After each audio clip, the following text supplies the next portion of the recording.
Welcome back to the 2 Months Podcast presented by Shadowfight Sauna Barbershop. I'm your host, Joshua Marshall, and my guest this evening, I guess it's early this morning, it'll come out later this evening, but he is the host of Inside Sports. He's also been a huge part of Oilers Now with Bob Stauffer, too, and you find him, around the Oilers rink, and you can find him on 630 Ched. He is the glue that keeps everything together at that station, as I would say. So we have Brenden Escott. Esky, how's it going, buddy? Things are good, Josh. I really appreciate the chance to come back on and talk and to share a bit of my journey. This has obviously been one of the most exciting little stretches of my life, so I can't wait to talk about it. Yeah, no, it's pretty cool. So it's pretty much a weekend. You're going into week two now. You obviously done some hosting before when Stoff's away and all that, but kind of having your own show and a theme that you want to kind of follow and the content that you have too coming up. Like, how has the first week been? And then let's talk about like the road to this. Like, are you still kind of pinching yourself, being like, this is actually happening? I'm in this moment. How's that process going for you? Yes, very much so. Well, it's interesting because obviously when there's hockey, we don't actually have the show. Well, I'll be at the rink doing other stuff. So I've only had two of them so far, and I thought Hey, that both of them went really, really well. Lots of fun introducing myself to the audience and just having a couple hours worth of a platform to tell these stories where I'll see the same person on the news, but Slav Kornick, for example, is limited to 2.5 minutes where he can tell that story. And myself in the long format talk radio setting, I get to do that over 15 or 20 minutes and explore somebody's whole background. And when I'm saying this, I'm thinking about our local boxing champion, Alexis Kubicki, who was on my second show. And she's from Slave Lake, trains in Edmonton now, and just won the WBC Junior World Championship out at the River Cree. But her whole background story is that of a 100 fight amateur champion, left in COVID to go live in Europe over that awful time, but was just anyway. Long story yeah. short, it's incredible stuff that we get to explore in this format now, as I say, and so it's it's truly an honor. And when I think about guys like Sid Smith, Reed Wilkins, Dan Tenser, who have come out of that program before, it's like a long-standing tradition of local sports talk that I get to be the next baton holder and sort of try and uphold that. Yeah. But you asked about the journey. I mean, my goodness, the talk radio aspect of this actually goes back to university in 2014 when I was doing my journalism degree, and most of that was predominantly print in the first place. So I'm learning how to do newspaper articles and like layouts of magazines and this type of stuff. And I wanted to be a broadcaster. It's so entertaining, and so I did a little bit of like play by play, and I had my own college radio show where I learned some of the lessons about over preparing and things. Like one of my funniest stories to me is I did so much prep, and it's like my second college show, and in about 20 minutes worth of the hour, we were done everything that I had prepared. So now I'm just deer in the headlights thinking, okay, what am I going to do on 92.5 the X for the next 40 minutes here? I hope I've got some music to play, which Yeah. is ultimately what I ended up doing, right? But it's these types of lessons that I look back on now and just kind of howl at, thinking, I guess I was teaching myself how to be a sports talk radio host even at that point. Now fast forward a decade and somebody trusts me with my own show. Yeah, no, it's pretty cool to see because it when in the names you mentioned before that we're doing that are legendary names in the community in the city, right? And in terms of paving their way to getting you an opportunity to kind of do the same. So one thing I like was wondering about too is because it's inside sports, so obviously there's heavy Oiler talk or anywhere you're gonna go, but you're so big into college football and NFL. Are you going to adapt into that kind of world too and bringing that onto your show if you've already done it before yet? Yeah, 100%. Because Yeah, I think there's a market for that, right? correct. And to be honest, I even look around at what 1440 is doing with their Fox Sports Radio thing that they do in the evening, and Edmonton Sports Talk does a lot of that sort of stuff. There's no reason why our market isn't interested in it. I'm interested in it as a Correct. consumer of sports. I'm sure you are Yeah. too. So there's no reason why we can't incorporate that. And so I don't want to put on an American style talk show. We live in Canada. So who are the Canadians that are having success down in the States? How do we highlight those stories? This is the type of thing, I guess, where my focus shifts to now. But absolutely, NFL, college football, passion projects like these types of things, even Major League Baseball, for what it's worth. We have a thriving baseball program in our city that every Yeah. summer seems to blow us away with the amount of attendance that they get and that sort of thing. So I want to piggyback off of the momentum that they're generating and again be able to drag that over the airwaves. Yeah, and obviously still keeping in line or in touch and up to date with the CFL too. It's it's a league that's gonna keep growing here, and I think with the demographic that we can get, like obviously our age, like I know I'm a little bit older than you, but I'm more of an NFL guy. But listening to you, like you have a following, so I think that's what's cool about it. Is your following can carry over from what it was at Oilers now, which you're still going to be a part of, but that following can carry over, and you highlighting the Canadian side of the stories. Your fans, your listeners are going to want to listen to that because they want to listen to your perspective of that conversation of what you see in these young athletes coming up through these programs. So I think that's really really cool that you're doing that. So yeah, Tony Barr, obviously a really close friend of yours. So how was that experience and having him on and being a part of your show and your inaugural show and just the stuff that you guys can go back and forth with and advice and support and the opportunity to that you guys have been given here in this city to kind of be the faces of this new demographic coming up in hockey and touching on good topics and touching on like the most positive things happening in this community. Because look at this Oilers team; they're buzzing right now too, right? Yeah, I appreciate that a Yeah, ton, yeah, and it's really special. I know we've talked a little bit before about our my relationship with Tony and just how nice it is for me to have somebody not only just in the same age group, we literally graduated from the same program at the same time. We have done this in lockstep together, entering our seventh year working on the Oilers in whatever capacities that we have been. Uh, it's amazing, and to know that I've got somebody that I can dial up and the conversation just flows so naturally, not only when we're talking about things that we've experienced together, but then we flip the script and we're starting to talk about hockey, and it's like, holy smokes, now we're really engaged. We're really going shot for shot. And I know when I get a text from my old man, he's yeah, saying, yeah, you guys could have a show together. This sounds so good.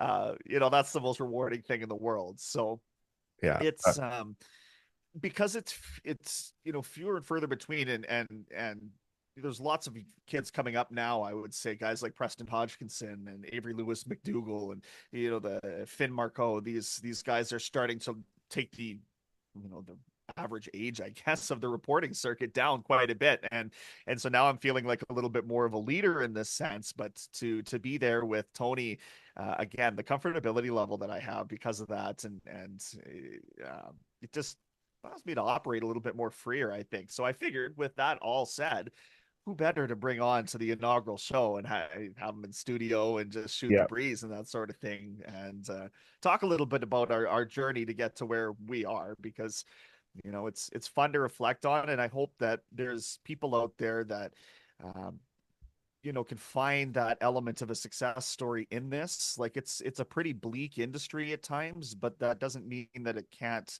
be somewhere where you do find that sort of success or happiness or whatever it is that one is searching for with this. So Yeah. when people come out and they're asking for advice and that kind of thing, it's always nice to be able to highlight that relationship with Tony too. Oh yeah, 100%. He's such a good guy and has a good perspective on a lot of things as you do too. So let's move over to some NHL stuff. Obviously, let's go out east with the Bruins. It's the biggest topic right now. What's going on there? Cam Neely's comments yesterday about they have $64 million of reasons why Swayman, I guess, should be in camp. Obviously, Lewis Gross downplayed that, and that was news to them as 5 o'clock rolled out yesterday around dinner time. Um, where do you see this kind of moving along? Do you see this, making this relationship stronger, or is this broken the relationship and we're probably going to have to brace for Jeremy Swayman trade here? I can't believe that it's gotten to this point when you're talking about that organization, and it seems like they're almost not used to getting pushback in Boston. I feel like they're used to, it's our way or the highway, and in this circumstance, Sway is trying to say, "I want it my way." Now I get it. He's the only option there right now. They've traded Lena Solmark to Ottawa. So the bargaining chips, the power you would think kind of rely or fall to the Swayman camp.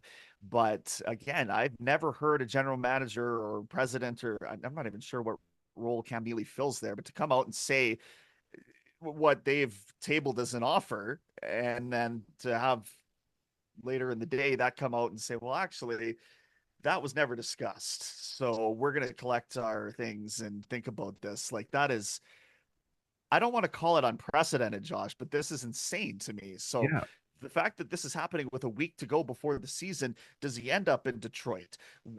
Really, what you're going to have to do is look at teams that have any sort of draft capital that are going to be able to make a trade if there is a trade to be made here, because Swayman is going to require a king's ransom in return, regardless of the fact that their relationship has gotten as tumultuous as it has. So I don't know. I saw some Canucks fans out there thinking that they might be able to offload a former Boston goaltender in Thatcher Demko. Not the Bruins, of course, but at the university level. I don't see that happening. I don't know what I see happening here, to Yeah. be honest, but it's really hard to imagine him starting game one unless Boston is willing to, I guess, overpay him as sort of an apology. And I don't get the sense of the front office that that's going to happen at all. So we're going to be twiddling our thumbs quite hard here for the next few days. But this is something that could alter the franchise of Boston, because what do you do if Jonas Corposalo is suddenly your number one goalie? You better hope the team in front of him is playing awfully good. Yeah, there's so many different ways to look at it. So one way to look at it is, Kate, Cam Neely just said $64 million reasons. So if Swayman still signs and it's not 64 and it's 66, it's 70 million. It's obviously, he won the negotiation process, which makes the organization look bad that you already opened up the cards to the public. Now we know that any other player probably going there can just maybe strong arm them and get them. So I don't see how he stays there. Also, is that like quote unquote a fireable offense? I know with the TSN overdrive guys, like they talk about it a lot with this fireable offense. Like, would that be like just frustration, like emotion getting in the way? Because obviously we've seen the GM Sweeney call it the spitting on yourself podcast because Biz and Wit, posted what they said during the summer. And then, 3 weeks later, when training camp starts, the GM is like, frustrated that the player's not there. And, it kind of shoots off in a way about a podcast. So, and then you got, a week later, the president of hockey operations is doing the same thing. It's kind of tough to see how that sees fit. I know Elliot Friedman did an article last night at sportsnet.ca saying, that I think it looks like we're heading into a direction where a trade is happening right now. So I just kind of wonder how that process is going to go because like you said, I agree with you. In Boston, it's like this is the deal. This is the way we do things, and we don't talk about it publicly. You sign here, and then we move on, and everyone's happy. To get to this point, it's crazy. I wonder, do you think any of this has to do with the fact that how that arbitration case went, Brenden, last year with Swayman, where he was doubted on a lot of things. There was we obviously know these arbitration cases could be quite tough on players at times. Do you think maybe that's where the break in the armor was already happening, and we should have been seeing this from afar happening, where it is a surprise, but maybe it shouldn't be. I don't know where you stand on the arbitration case that happened last year with him. Yeah, it's an interesting one. I think that anybody that's got to go sit in front of their boss and have their boss tell them all the reasons why they're not worth the money that they say they are worth, that's got to be a pretty demoralizing thing. And even here in Edmonton, we've seen instances such as Darnell Nurse taking a bridge deal, Evan Bouchard's doing the team a favor, taking a bridge deal. And then it comes time for the team to pay the piper. And then it comes time for that $9.25 million contract or whatever it's going to be for Bouchard, for example. Yeah. So, yeah, I think that there's an element of, hey, I did you guys a favor by not taking all the money I thought I was worth at this point in time. But then we turned around and we won the Jennings trophies, and this is what I'm capable of doing. So I'm not going to charge you $10 million like Shesterkin is in New York, but I'm going to charge you what I think I'm worth now. And what's interesting to me, Josh, is that Frank Cervalli said on our show last night on Oilers Now that they're only about $500,000 apart. That Swayman came in at 8.5 million, and the Bruins came in at 8. If we're going to lose this quality of player over $500,000, uh, I don't know what to say about that. Like maybe you didn't deserve to keep him in the first place. Yeah, yeah, for sure. It's the story will keep going as it always has in the last week. You know, we're going into week 2 of it, so yeah, it'll keep moving along. Let's move over to the Oilers. Obviously, a big shootout win last night against the Canucks. You know, how do you see things shaping out? Obviously, maybe not too many roster spots up for grabs in up front. If anything, it's the fourth line center. I think Noel Phillips done a really good job in earning that opportunity. The back end will probably be a lot of moving parts as you know maybe the first month until maybe they get some guys a little bit more comfortable within and you know Nurse gets playing and all that kind of stuff goes there. But where are you at with the Oilers and how their training camp's gone so far? Is it underwhelming? Is it just training camp? We're not too worried. This team will be fine once the season gets going later this month. Yeah, it's one of those years where there's so few roster spots up for grabs. It's kind of an unusual circumstance that we're looking at right now. But you said it, the fourth line center role. If it wasn't for the third shot, or pardon me, the third D pair right shot, Yeah. the fourth line center would be the topic of camp, and particularly because Noah Philp has played so well and staking a claim to it. And uh, I look for size. I look for that dimension probably as a penalty killer more so than anything else. And I look for your ability in the faceoff dot. He's checked all three of those in multiple games over. And I get that he's only playing against preseason competition, but Philp has really shown oil country something here in these last several weeks. So I don't know that he's going to crack the team out of camp. I really don't. I think that that would be one hell of an achievement for a guy who didn't play last year. I think the easy thing for the team to do is to get him some more seasoning at the AHL level, get him playing 18, 20 minutes a night, and if anything else, just build the cardio back up to where a game shape should be. Because you could do, I imagine, all the dry land training that you want, but there's something to be said about playing in an actual game environment, not a preseason game, but like when the chips are down. Yeah. So I see probably a handful of games where Derek Ryan is going to start at fourth line center.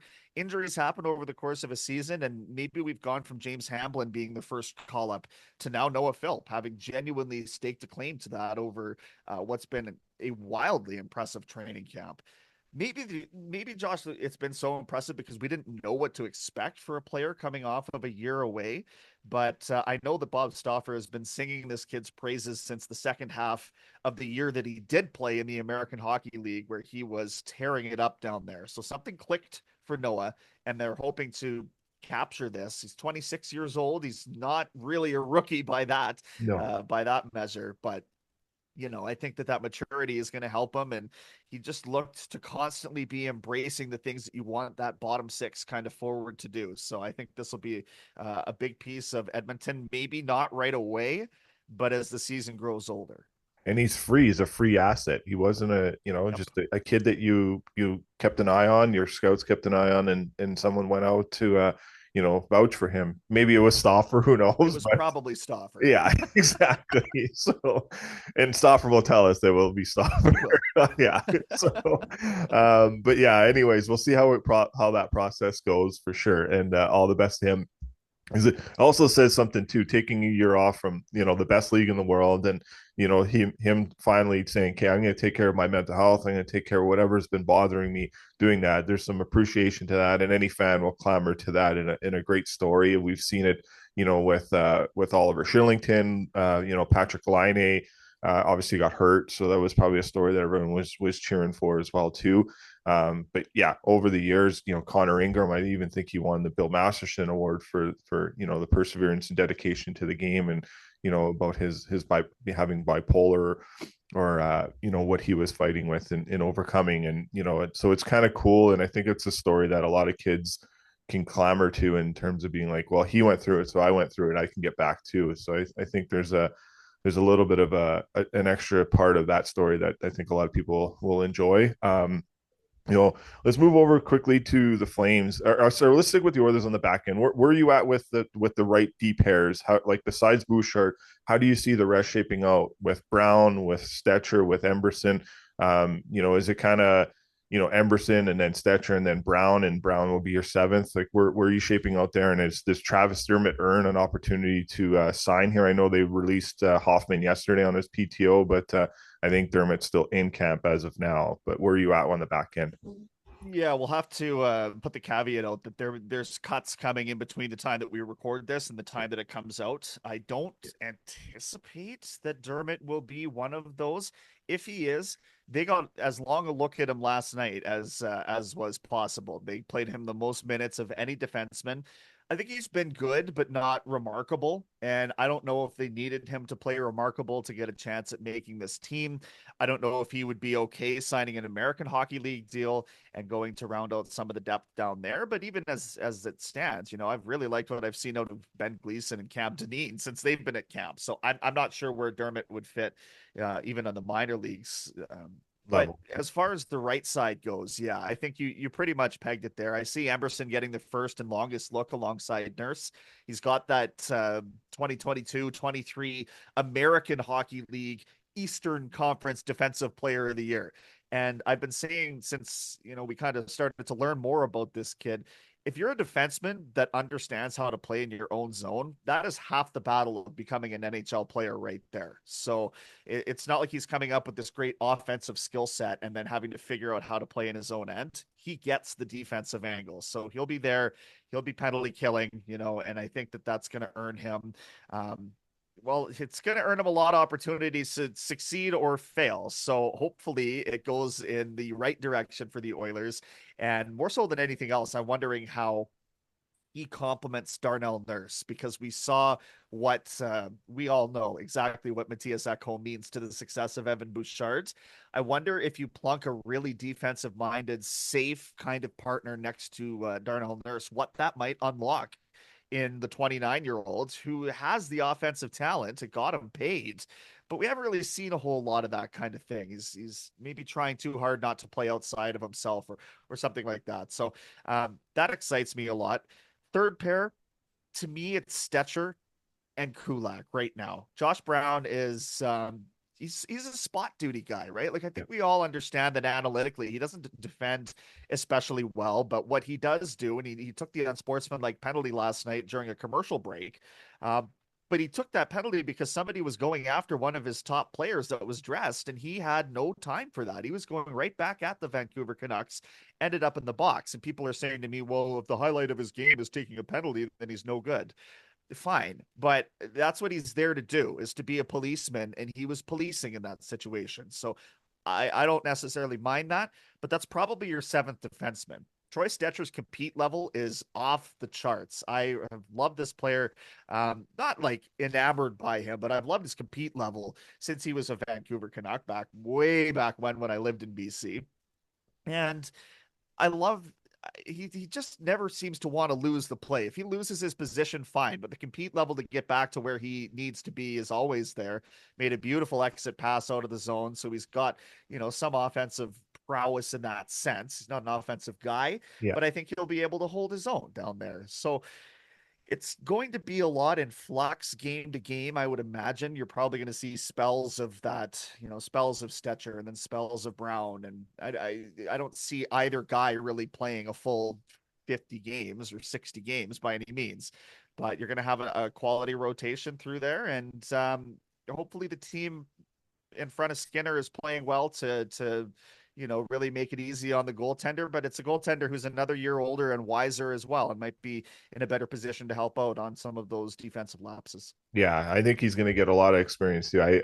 In terms of the Four Nations face off, I think he'll be, Yeah. if he's not the starter, I think he's definitely on that roster in some which way. With being around that group and that experience, I think that's going to bode well for him going forward. Obviously, what he just went through in the Stanley Cup final, another year of development, another year of seeing something interesting in terms of a tournament like that. Maybe he's the guy that wins it for Canada, and then you have that confidence going into a long season and like the second half of the season into a long playoff run.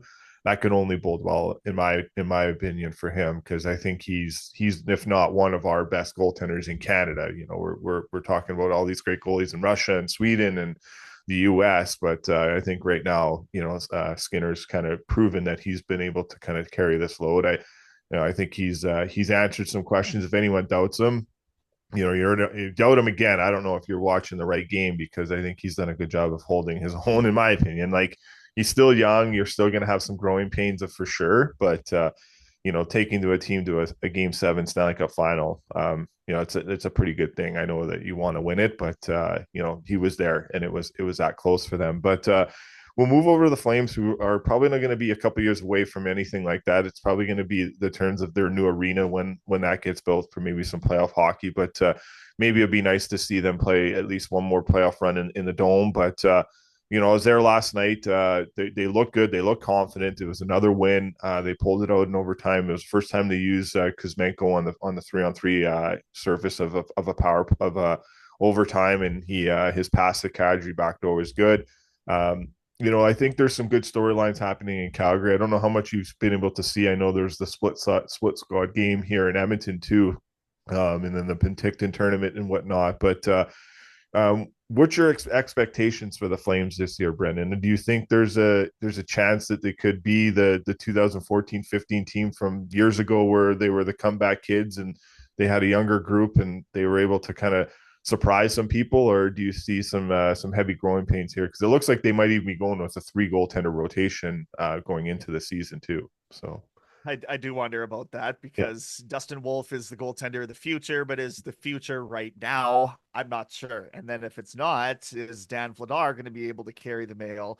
But the questions obviously go well beyond the crease in that circumstance. So I just, from an outsider's perspective, I look at a young team that has set things up to now rebuild. It didn't work out in terms of them being able to carry over from the Goudreau and the Kachuk era with the trade that brought Huberdeau in, and Kadri can't really do it on his own. He's not that offensive of a player. So um listen, I do honestly see a bounce back from Huberdeau somehow.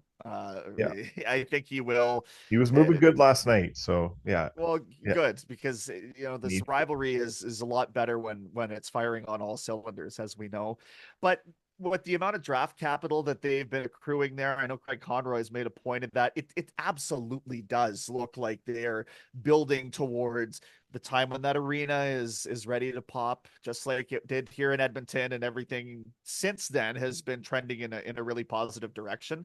I think the Calgary is making incredibly wise moves for the future, but what that means for this year is they're going to be battling hard, very hard for a playoff spot, and it's not going to be one of the top three in the Pacific. It's going to be one of the wild card spots and probably the second one at best. Now, listen, if Dustin Wolf comes and stands on his head and puts up a rookie of the year kind of campaign, I'm all for that. I would love to see that for Calgary. That was just exciting. He's done it at every other level. What's to say that he couldn't do it at this level too? He's already had some of the growing pains worked out from last year and having a cup of coffee and that sort of thing. So yeah, I genuinely am excited about that. And I'm trying to think, who are some of the other youngsters that are going to be sort Yeah, of littering the obviously, lineup this yeah. year? Sam Honzik is looking really good right now. He scored a beautiful goal last night, and turnstile Vince Dunn, who is a hell of a defenseman. Anyone would say that they would take a Vince Dunn on their team. So it was a shorthanded goal that he scored. Made a nice move and turned him inside out. There's still Pelche still on the fence there. Connor Zary had a good year last year. Can he continue Yeah, that? Adam Klaka's another guy. Prospel's another guy. Um, I love got Prospel. Miramanoff. Yeah, what's that? I love Prospel. He's a Yeah, pain in the ass to yeah, play against. He's a yeah, big body. I know he's got some concussion history and that sort of thing, so you don't often see him dropping the gloves, but he is in every situation, every skirmish after the whistle. I look at him, and when the Oilers play him, it's like, get this son of a bitch out of here. But when I see him playing other teams, that's a guy I want on Edmonton. Like, Mhm. he is wicked. Yeah. And He's Coronado was another name too. He that was had one of the goals in that Edmonton game, and what a shot on yeah. that kid is all I can say. Yeah, and he played pretty good last night too. So it was a weird game. They had 6 minor penalties in a row. At one point, they had 3 guys in a box. It was a 5-on-3 for some time, but they were able to weather that storm. But it's a storyline to watch, and obviously on the back end, we'll see how that shapes up. With if Anderson gets moved, it's kind of like you can like the sense we got in the press box is that Anderson's given us Lindholm vibes in terms of being, like, hey, you just drafted Zane Parekh, you got Hunter Biskevich on the back end, you got these two nice right shot defensemen that can move the puck. That's kind of what you do. I got 2 years left in my deal. Is a deal to be had this year for him to make room for those guys in the future, because they have a lot of right shot defenseman. Obviously, Tyson Barrie's there on a PTO. It was the first time, and Tyson told us after the game, it was the first time he has played left defense since junior. So his whole NHL Wow. career, he's always played on the right side. The odd time a shift here, a shift there, but for a full game last night, he played the left side with Brenden on the third pairing. He had 2 assists. He played good. It was Tyson Barrie came as advertised, got a point on the power play, and then had a nice 5-on-5 assist too. So we'll see how that shapes up there. But they do still have a lot of defensemen in the mix too. So I think they go to Winnipeg here, and then they come back and play Winnipeg, and that's how they close it out. But I don't know. They'll probably send a younger roster, maybe Tyson Barrie to Winnipeg, and then rest some veterans. Michael Backlund didn't finish the third period, so we'll see how that goes.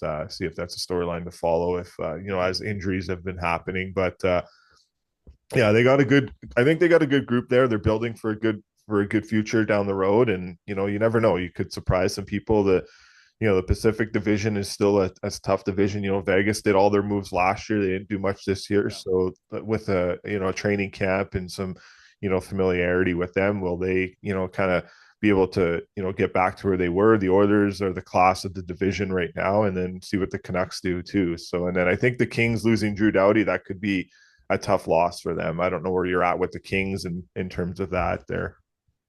They're in a tough spot anyway. I think I don't really believe much in their goaltending at this Yeah, juncture. I think they lost Matt Roy on the yeah, back end, which is a bigger loss than people give credit for. He's in Washington now. And then, yeah, you say the injury to Doughty. Do we have a timeline on that yet? It's going to be, it's I'm sure, months, right? January is the latest he could come back right now. So, and that was, I think you'll probably hear that tonight on Oilers Now with I think Elliot Freeman does Tuesday's hits with you guys Yep. now. So I think, and that was his report on his podcast on Friday.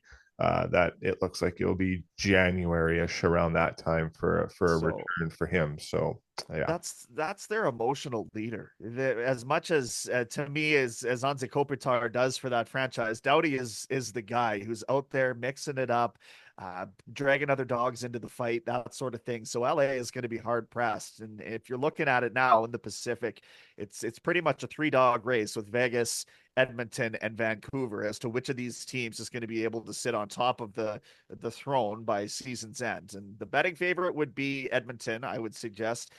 We'll see what happens with Vancouver. I like the team. Their goaltending situation is dinged up, yep, and when you've got Kevin Lankinen in to try and be a solution to things, and you're finding yourself in some hot water for sure. yep. But we'll see what they're able to overcome. I do really like Rick Tocchet as a coach. Yeah, same here. All right, Brenden. Well, enjoy the rest of the day. Have a great call tonight. Obviously, I think you'll be doing some more of their now stuff, and then your show tonight. So, do you have it? Who do you have booked in for your show tonight for people that are going to be tuning in? This might come out later in the afternoon, so maybe people will listen to this and they'll go to your show. But who do you have booked for on docket tonight on Inside Sports We're from gonna what, 6 to 8, I believe? Is that the time? 6 to 8. You Okay. got it. Yeah, we're a fluid show right now, but Okay. I will say we're going to talk Elks 100%. They came up short in Winnipeg. We will talk hockey 100% as well, and yeah, we'll go from there. But it's always a lot of fun, and the listener engagement is where we make our hay. So, Yes, exactly. All right. Well, enjoy the rest of the day. Enjoy the rest of the week, and all the best this season. And we'll catch up with you again very soon. So thanks for everything, and appreciate you joining us on the 2 Months podcast today. my pleasure. Thanks for having me back. All right. Perfect.